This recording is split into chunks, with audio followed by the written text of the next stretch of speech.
This is one of my oldest predictions, which I believe now has come true, that Putin would come back.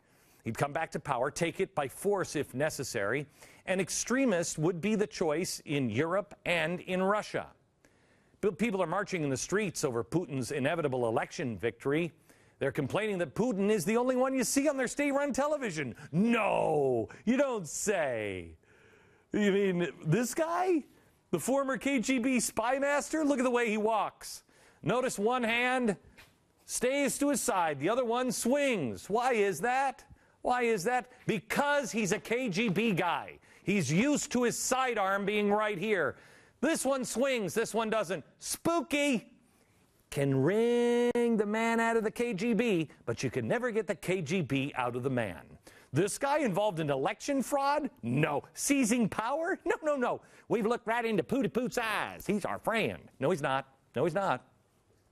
You know what's interesting to me is if you ask yourself this question, how did Russia get to this point?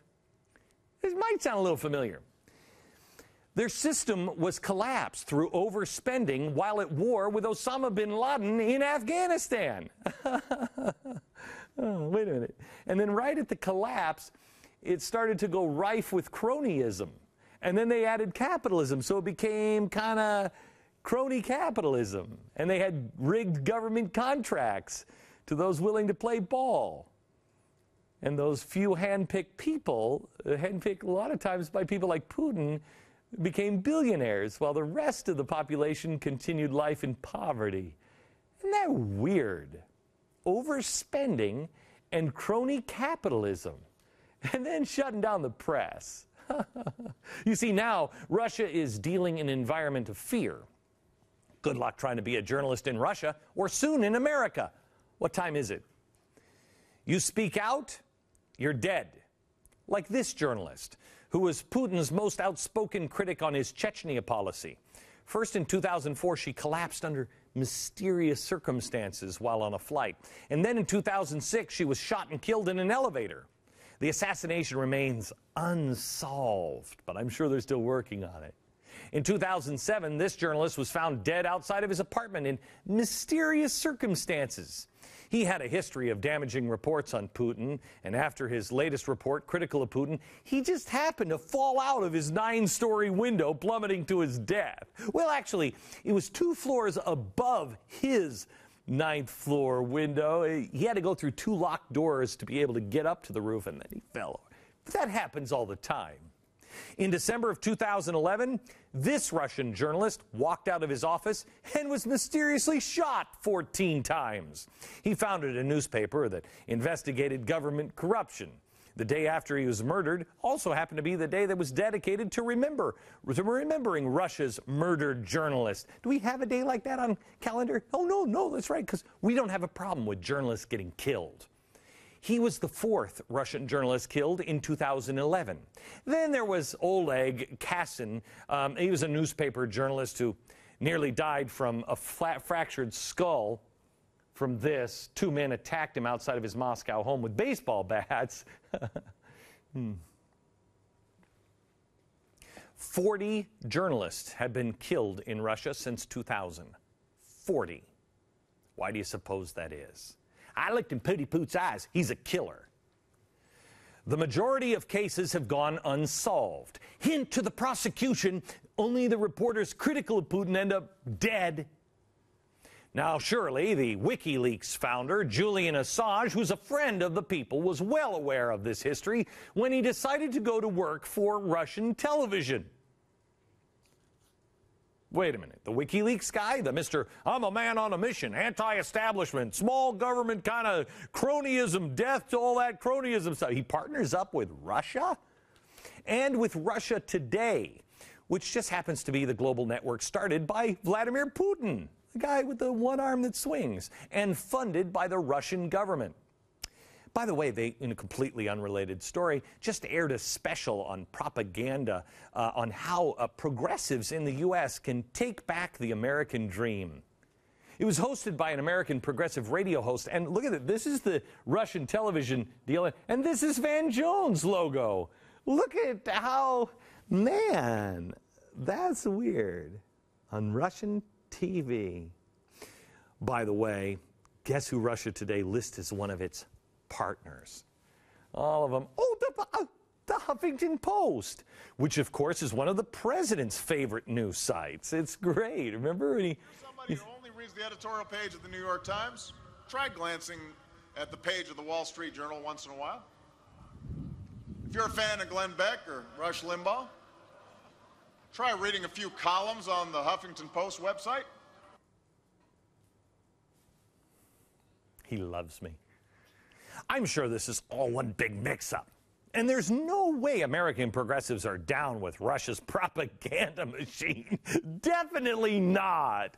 They just happen to have the shared opinion that every problem on the globe, from extremism to economic collapse, is America's fault or the fault of capitalism. What? I predicted Putin would rise and they would continue to blame America, and that's what's happened. Remember when it was reported with near glee that there was a 55% chance that America would disintegrate? Who said that? Who said it? Line this up. Russia? Wait a minute. Russia gets Alaska? And the California Republic will be Chinese? Who said that? And then Texas Republic, the South will be Mexican. And then Atlantic America may join the European Union if that lasts. And then up there, Central North American Republic, the Canadian influence. Ooh, I hope I'm in the Canadian influence. You know who said this? It wasn't me. It was a former KGB analyst. And one of the main guys that briefs Putin when they were asked about how do you know all this stuff? Putin said, we have some, assets on the ground in America. How? Are they in the White House? Russia's current dean of foreign ministry's Academy for Future Diplomats is the guy who put this out. He said America would be torn from within and break up into 6 different parts. Here he is talking about his prediction. The Russian professor of economics has put forward his own theory about the impact the credit crunch will have on America. Joined in the studio now by Igor Panarin, who says the U.S. will split into 6 pieces because of the crisis. Today I believe that the world is at the point of United States development when in fall of 2009 there may a huge crisis may develop, and eventually it will lead in summer of 2010 that the territory of the United States will be divided into 6 different states. Oh, well, he's wrong. Here we are in 2012. That didn't happen. And we're certainly not headed in that direction. Oh, another nut job. Strangely, on now Julian Assange's network, which was started by Vladimir Putin. Hey, here's another prediction. Remember how much trouble I got into when I said extremism was going to come to Europe? It would be the pattern that we would repeat from World War I and World War II. It would be fascism, Nazis, or communism, remember? And that everyone would again look at Germany as the problem and not the solution. Remember when we showed you the train tracks with the extreme right and left of Europe, and that's all it is, communism or fascism? Hey, that's not going to happen. We have the human chain now that happened this weekend in Russia, and only in Russia would a chain be a symbol of freedom. And here we are. America is getting blamed for Russia, or by Russia, for these protests in the streets. They're just blaming us for it. Oh, and the only credible opponent to Putin so far? A white supremacist with ties to the national movement, neo-Nazi. So their choice is an iron fist or a racist iron fist. The only thing left out here is I wonder which one the Obama administration will back, because we have to find out which one's for democracy first. It's extremism on both sides, just as predicted. Remember when Hillary Clinton presented the reset button to Russia as a sign of goodwill, but the button really said overload?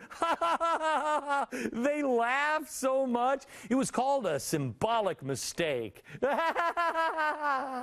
I couldn't figure out is the most brilliant administration ever in the history of all administrations couldn't figure out how to hit the Google Translate button. And even though they knew it was a mistake, they're getting ready to press the overload button. What an odd mistake to overload the system. Hey, wait a minute, isn't that what What they did to Russia is they overloaded the system, and that's what Obama's doing, overloading the system. We talked about how Germany would be set up and would be hated in Europe. We're going to show you a special on Greece. When is it, on Thursday, Tiffany? On Thursday, we have a half-hour special on my trip over to Greece, so you don't want to miss this. But here are the Greeks this weekend. They're not really happy about the 160 German financial services executives, and if I may, I speak just a touch of Greek bullcrap to translate it into English. What they're talking about here, they don't like the German tax collectors that are now on the way to make sure the Greeks are indeed paying their taxes. Some are now calling this the colonization of Greece, and others are claiming Germany is building the Fourth Reich. But remember, it'll never happen. The anti-German sentiment is getting hotter, and when we come back, the final piece of this puzzle. Ask yourself, does it matter? The administration is backtracking on that glorious Arab Spring. Does it matter? Next.